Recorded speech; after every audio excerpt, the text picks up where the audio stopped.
ብልጽግና ሙሉ እይታ ያለው ፓርቲ ነው።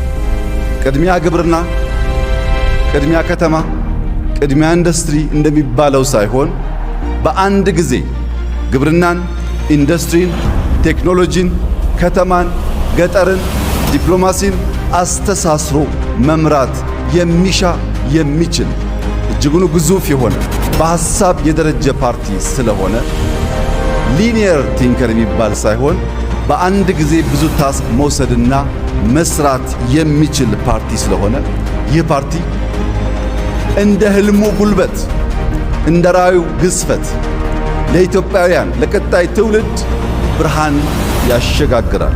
ለቀጣይ ትውልድ ብልጽግናን ያሸጋግራል። ለቀጣይ ትውልድ ዕዳን አያስረክብም። ለቀጣይ ትውልድ እርዳታን መናቅን አያሸጋግርም።